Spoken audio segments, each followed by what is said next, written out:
राधे राधे। मैं फिर हाजिर हूँ ये वीडियो लेकर के। आज थोड़ा लेट हो गया क्योंकि दिन भर आज बहुत हेक्टिक रहा। एक्चुअली शायद पता होगा सबको कि आज एसी का काम हो रहा था, तो आज एसी कर गए वैसे तो, पर अभी भी रह गए यार। बड़ा दिमाग ख़राब है, बहुत मूड ख़राब हुआ, बहुत माथा पच्ची हुई। कमरे वाले एसी का अभी भी पीसीबी ख़राब है, जिसको लेकर के कल दोबारा मैकेनिक आएगा। और उसके अलावा जो हॉल वाला एसी है, उस एसी वो इसे कूलिंग नहीं कर रहा था, पर अब क्या करने लग गया, पता नहीं क्या जादू हो गया है। पर उस बंदे को मैंने झाड़ दिया बुरी तरीके से, तो कल आ रहा है बंदा। अब आके पता लगा मुझे झाड़ेगा कि तुम तो ऐसे कह रहे थे तो कूलिंग कर रहा है। चलो लेकिन देखते हैं। सो आज मैं एक कहानी लेकर के आया हूँ आप लोगों के लिए, जो कहानी आप लोगों को आपके व्यक्तित्व को थोड़ा सा बदलने में हेल्प करेगी और शायद ज़िंदगी जीने के तरीके को भी थोड़ा सा बदलेगी। तो ये कहानी है एक राजा की। वो राजा बहुत ही धार्मिक व्यक्ति था। उसका एक नियमित रूटीन था कि वो रोज़ाना 100 ब्राह्मणों को, ब्राह्मण भी नहीं बोलेंगे, 100 लोगों को, गरीब मजबूर लोगों को वो खाना खिलाता, खीर खिलाता, उनकी सेवा करता और उनको दान दक्षिणा देता था। तो जिस प्रकार उसका नियमित रूटीन था, ऐसे ही एक बार की बात है कि उसने सबको खाने पे बुलाया। सब खाने पे बैठे हुए थे और जैसे ही लोगों ने खीर खाई, वो 100 के 100 लोग मारे गए।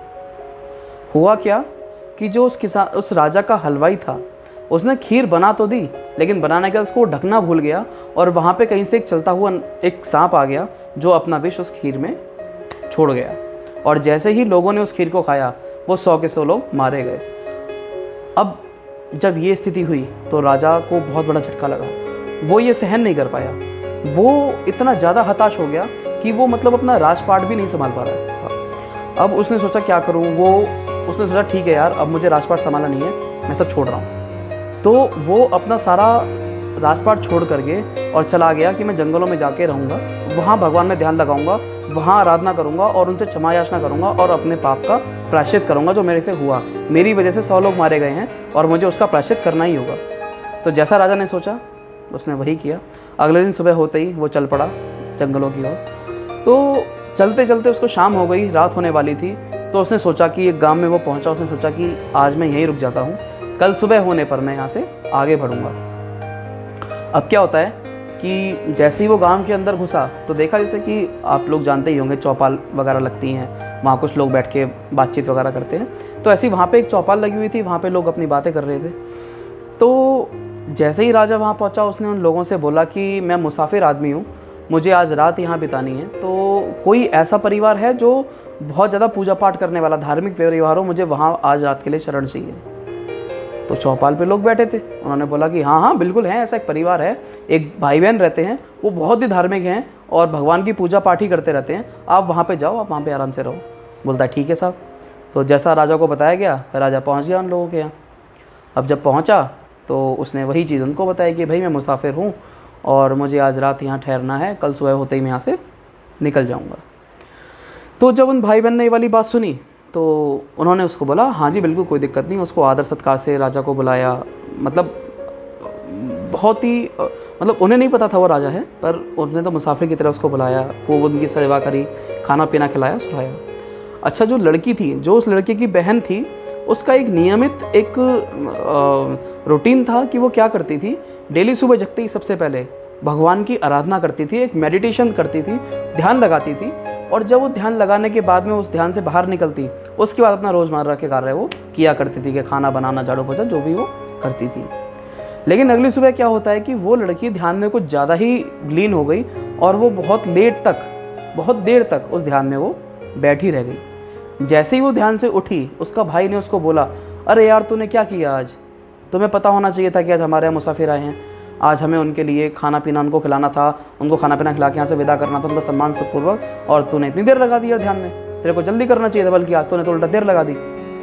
तो जैसे ही लड़की ने सुना तो लड़की बोली कि भैया मैं क्या करूँ, आज चल ही कुछ ऐसी चीज़ रही थी, आज सभा में कुछ ऐसा जो है चीज़, एक केस ऐसा आया हुआ था, एक ऐसी डिस्कशन चल रहा था उस सभा में, वो भगवान की सभा में आज, कि आज बहुत देर लग गई। तो भाई बोलता है कि क्यों, ऐसा क्या हुआ। तो लड़की बोलती है कि वहाँ पे एक राजा की बात चल रही थी, एक चर्चा चल रही थी जिसमें एक राजा के यहाँ पे 100 लोग मारे गए, और वो रोज़ गरीब लोगों को, मजबूर लोगों को खाना खिलाता था, 100 लोगों को खीर खिलाता, खाना खिलाता, दान दक्षिणा देता। और एक दिन उसने बुलाया और उसने खीर खिलाई, लेकिन खीर उसने पूरी कहानी बता दी कि सांप आया, उसमें विष घोल गया और वो मारे गए। तो अब ये चर्चा चल रही थी कि इसका पाप किसको लगे। सुनना ध्यान से, आगे बहुत इंटरेस्टिंग मोड आने वाला है, हम सबकी ज़िंदगी के लिए होने वाला है ये। तो उसने बोला कि चर्चा इस चीज़ पे चल रही थी कि इसका पाप किसको लगे। तो भाई बड़े उत्सुकता से उसको सुनने लगा। पास ही खड़ा राजा भी बोल पड़ा कि तो क्या निर्णय निकला, पाप किसको लगेगा। उसके अंदर भी एक जिज्ञासा निकली कि पाप किसको लगने वाला है। पाप उस हलवाई को लगे जिसने खीर तो बनाई पर उसको खुला छोड़ दिया, या उस सांप को लगे जिसने अपना जहर छोड़ दिया, या उस राजा को लगे जो खाना खिलाता था, किसको लगेगा। तो लड़की बोलती है कि आज निर्णय नहीं हो पाया क्योंकि बहुत लंबी चर्चा हो गई और इस पर किसी नतीजे पे नहीं पहुँचे। देखो जहाँ तक है कल इसका रिजल्ट निकल के आएगा कि पाप किसको लगेगा। तो जब राजा ने इतना सुना तो राजा में उत्सुकता आ गई कि भैया अब तो मुझे देखना पड़ेगा। एक क्यूरियोसिटी उसके अंदर पैदा हुई कि यार अब तो मुझे जो है देखना है कि पाप किसको लगेगा। तो उसने बोला उन भाई बहन को कि मैं आज रात को और यहाँ रुकना चाहता हूँ, मैं आज का दिन और यहाँ रुकना चाहता हूँ, मैं कल सुबह होते ही चला जाऊँगा अगर आप लोगों को एतराज़ ना हो तो भाई बहन ने जैसा था बोले कोई दिक्कत नहीं, आप रहो। तो वो रुक गया आज भी कल के इंतज़ार में। अब फिर दिन हुआ, फिर चौपाल लगी, फिर लोग वहाँ पे बैठे। तो आज दिन भर वहाँ पे क्या चला उस चौपाल पे, आज दिन भर वो लोग जो थे वो उस राजा की बुराई करने में लग गए कि देखो मुसाफिर आया था, कह रहा था कि एक रात के लिए शरण चाहिए, लेकिन जैसी लड़की देखी वो उसके चक्कर में आज और रुक गया कि देखो कैसा इंसान है, कितना बेकार इंसान है कि जो है अपने आप को मिसाल बता के धोखाधड़ी करके लड़की के यहाँ पे रह रहा है, ये कर रहा है, वो कर रहा है। मतलब 100 लोग 100 तरह की बातें उन्होंने करना उस राजा के लिए चालू कर दिया। कोई दिक्कत नहीं, राजा रुका, फिर रात हुई, फिर दिन हुआ। अगले दिन फिर वो लड़की ध्यान में बैठी। अब जब वो लड़की ध्यान से उठी तो राजा ने छूटते ही उसको बोला कि आज निर्णय हो गया, पाप किसको लगेगा। अब सुनिएगा आप जवाब, ये जवाब क्या निर्णय निकला, ये बहुत इम्पोर्टेंट होने वाला है। तो लड़की ने बोला कि ना तो पाप सांप को गया, ना ही हलवाई को गया, और ना ही राजा को गया। तो आप सोच सकते हो ऐसा क्यों? सोचो, नहीं सोच पाओगे, चलो छोड़ो मैं ही बताता हूँ। राजा भी एक बार को आश्चर्य में आके बोले ऐसा कैसे, किसी को पाप ही नहीं लगा? बोले किसी को उनमें से पाप नहीं लगा, पाप तो सारे जो चौपाल पे मेरे गांव के चौपाल के लोग थे बैठे सारे वो उस पाप को लूट के ले गए। वो लोगों ने आपस में सारा पाप बांट लिया। बोला क्यों? क्योंकि उन्होंने उस राजा की निंदा करी जिस राजा के यहाँ ऐसा पाप हुआ, बिना किसी चीज़ को जाने उन्होंने उसकी बुराइयाँ की। आप इस कहानी को समझ पा रहे हैं? इस कहानी का क्या संदेश निकलता है?